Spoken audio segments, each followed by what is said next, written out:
in Harlem. Michael Carvin, who's a master drummer and master teacher.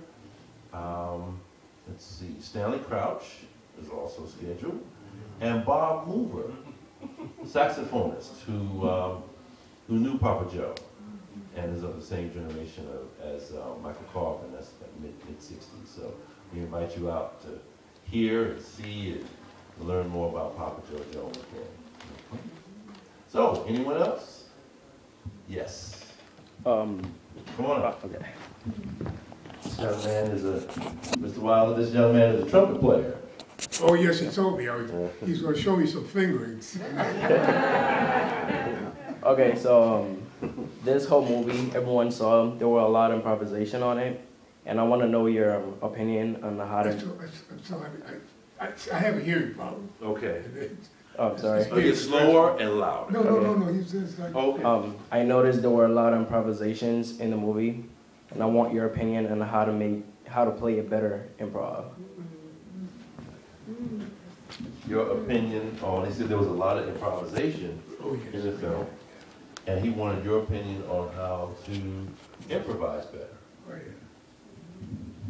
Well, you know, improvisation it's like somebody reads a book or you read a poem, and your feeling about the poem is one way, and if I read it and tell you what was in it, I get a different feeling and so forth. It's your expression in playing, and you try to develop something that relates to the body of the piece, but it expresses your feelings, your emotions in what you're playing, but you try to connect it up with the body of the whole piece so that it doesn't lose its character, and it's enhanced a little bit by what you try to do. But you start out with the basic melody, like Ellington's writing, blah blah, the kind of things that he wrote, and you have Johnny Hodges playing the saxophone, and you listen to some of those things, and if you hear it, you don't want to play note for note what he did, but you certainly try awfully hard to play something that is in the same mood and everything that he did. That's what happened, and you learn from that too, really. And when Billie Holiday was singing, and she's singing, and when she started singing, if you remember, with Lester Young, every each one of those guys that came in, he was playing something, and in a sense, he was imitating what she did, but it was still him. And it was like a tribute to her. She was inspiring them, you know. It's interesting to see. Absolutely, absolutely. So, did that answer your question? Yes, it did. Okay. Oh. Billie Holiday was a wonderful person. She was a wonderful lady, you know. And she had a lot of problems, but she was a very affectionate person and very proud of who she was and what she was. And she suffered a great deal, and I remember that I was on a panel with Artie Shaw, and he was talking about the time, I get a little emotional about it, but he was talking about the time when she was in his band, and they were traveling to the South, and how people were calling her everything. And Billie Holiday would say, she's like Joe Louis or Muhammad Ali. Okay, you call me that, but you're not going to get away with it. And she'd answer these people, you know. And he was talking about that, and she had to put up with a lot of things. But she was a good-hearted person. I was on one of her last albums, and she had been quite ill. And Milt Hinton, Harry Edison, and I were on it. I didn't play solo, but we were all there together. And she treated us like we were relatives, you know. And when it was over, she invited all of, I wasn't able to go, but she invited all of us to a black beans and something she'd cooked at home, you know. And she was a very lovable person. Thank you, Mr. Wilder. Yes, sir. And if you could state your name, I should have asked the other gentleman. My name is Jay Sachs, and it seemed like there was a special feeling amongst the musicians during that whole hour. I guess it was an hour set. They seemed to just be getting off on the whole thing and between each of them, and I wondered if that was the case, and was there talk afterwards about that special time? You about the mood of the players? Yeah. The mood amongst the musicians Yeah. seemed to be a real camaraderie. It was. Correct? It really was. And did that extend to even after the broadcast? Right. That's what They- it was, right? These were guys who had a great deal of respect for each other. I mean, I remember when I was a kid, we used to listen to Roy Eldridge. And now all of a sudden, here you are, and you're sitting up next to some of these guys, and the way they were towards each other. But they were that way towards us, the guys, some of the younger guys who were there. And it was it's really inspiring. And I look at it, and you get the same feeling all over, you know. It wasn't competitive, you know, it was just, this is it. I mean, there was certain portions there where you just saw how they were digging on and grooving on what everybody else was doing, and that kind of feeling is infectious, and it comes across, you know, what you're looking at, and feeling of it, it becomes, I guess, the spirit of jazz living. It's fantastic. Okay. Anyone else? Yes. Please stand. And matter of fact, come forward. Oh. Yes. Okay. Yes.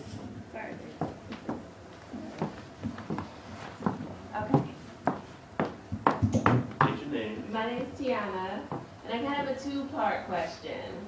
One, what part of Philadelphia are you from? So I'm from Philly. And two, was there someone in your family that inspired you to, you know, to even play an instrument? Okay. All right. Thank you. What part of Philadelphia are you from? What part of Philly are you from? Oh, I'm from Southwest Philadelphia. I was born in Colwyn, Pennsylvania. It's one of the townships as you're going south, and you're leaving Philadelphia and you're going down towards Delaware, and you go through Colwyn, and the next little township is Darby. But I was born in Colwyn, and Colwyn I guess you could say it was most predominantly Dutch, a lot of the people there. And my mother and father and their parents, their families were there too. And I think where we lived, there were about 6 or 7 black families there. And I grew up there until I was about 9 years old or something like that. And our houses burned down, the whole row of houses, through a mishap. And so then we moved into Philadelphia. But you could walk from Colwyn into Philadelphia, across Island Road, and as soon as by Cobb's Creek. Once you cross that, you're in Philadelphia, you know. And if you went the other way and walked past Colwyn, you were in Darby. That's where I grew up. Where I started out, actually. Then we moved to Philadelphia. And the second question was there someone in your family who prompted or inspired you to play music? My father. Is that accurate? Yeah, my father. My father played he played cornet first, and I was an infant at that time, so I don't even remember him playing the cornet. But then he switched to sousaphone, and of course he was playing sousaphone, and he's playing A Sweep in the Deep, which was a thing they used to feature the bass tubas on. Bum bum bum bum bum bum bum bum bum bum bum bum. Wow, you know, those pedals, everybody thought you were genius. But my father used to do that. And then when we got into Philadelphia, we were there for quite a while, and he decided that he would get a cornet for me, which he did. But at the same time, a lot of the sousaphone players, white and black, were switching from sousaphone and doubling, playing bass violin. And my father got a bass violin that was made in Germany, and he studied with he started studying bass violin with his teacher who taught me, Frederick Griffin. He was a trumpet player, and he taught trombone, taught piano and things like that. But he taught my father, he taught him to play the cornet, and he was taking sousaphone lessons from him, and then he took some lessons with one of the fellows of the Philadelphia Orchestra at the, I can't think of the school in Philadelphia, but he used to go there and take lessons with the bass player. He learned to play the bass violin. He played very well, but he led me into learning how to play the cornet and everything. It was all his friends, they used to look out for me. I'd be playing with some with one of the small groups around, and the guys would be smoking pot and drinking whiskey and everything. And some of the guys who, they didn't know they knew of my father, but some of them didn't know him personally. But there was always somebody in the group, and the guy would say, "Hey kid, you want to do this or something, you know?" And the guy said, "Leave him alone, that's wild, this kid, you know." And I never got in there. I was protected all the way. And not only that, I do want to end with this, we are at 8:30, but I do want to have you tell, isn't there a story, well, probably several, about them trying to get you to use profane language? This man will not let a curse word come out of his mouth. That was there. I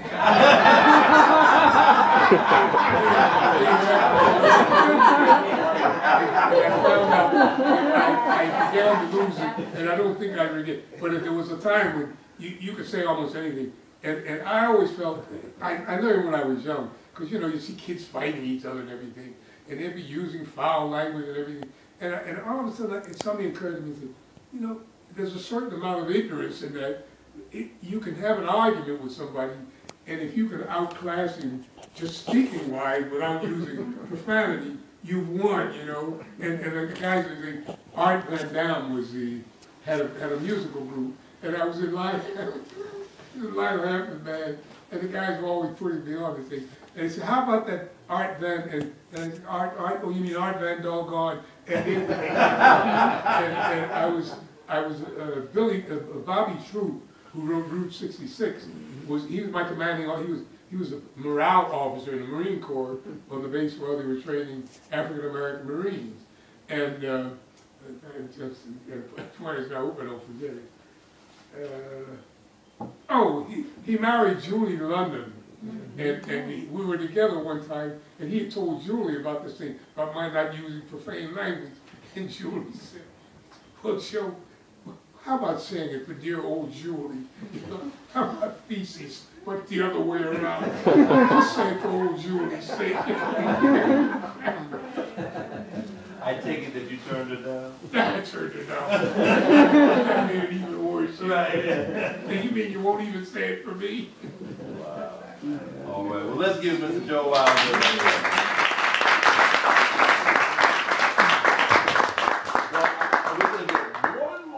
You want to make a statement, or you want to ask a question? I want to ask a question. Okay, we'll come up and do it right quick.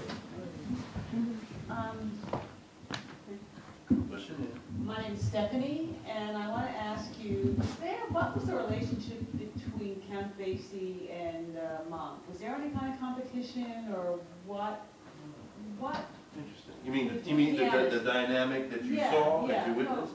No, just generally, what did